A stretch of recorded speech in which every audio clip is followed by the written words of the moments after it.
আজকে আমাদের গ্রামে ধুলট, আজকে হচ্ছে বৃহস্পতিবার, আর আজকে আমাদের গ্রামে ধুলট ছিল। তো দেখো আমার ফ্রেন্ড দুটো রাধা কৃষ্ণ সেরেছে, আর কি মিষ্টি লাগছে দেখতে। আর এই দেখো আমি আসলে মানে স্নান টান করে তাড়াতাড়ি করে গেছি। আমি ভাবছিলাম দেখতে পাবো না, তো চলে যাবে, কারণ আজ পরে পুরো গ্রাম ঘুরবে। তো আমি তাড়াতাড়ি করে স্নান টান করে মাথায় গামছা টামছা জড়ানোর চলে চলে গেছিলাম। তার জন্য ফ্রেন্ডটা ভিডিও করছিলাম, মুখটা ঢাকছিলাম। তো গেলাম দেখতে, তো দেখতে পেলাম অনেকক্ষণই দেখতে পেয়েছিলাম ওদেরকে।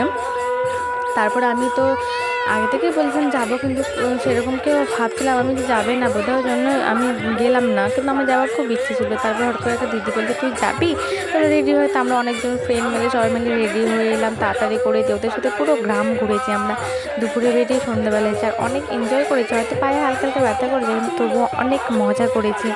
মানে ওদের সাথে পুরো গ্রাম ঘুরে কতটা মজা হয়েছে, দারুণ লাগছিল। কিন্তু গরমের দিন তো একটু কষ্ট হবে, কারণ গরম, প্রচণ্ড গরম পড়েছে। আর এত গরম যে কী বলবো।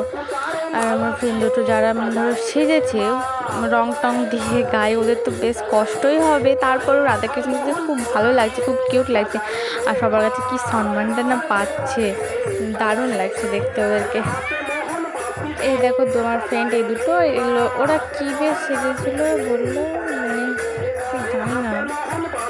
ওটা রাধা কৃষ্ণ আর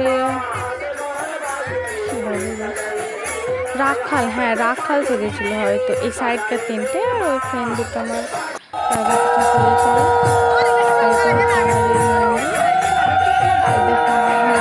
খুব গল্প করছি।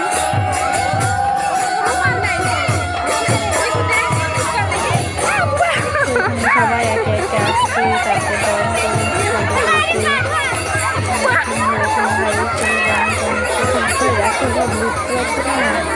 আর দেখতে খুব লাগছে সবাই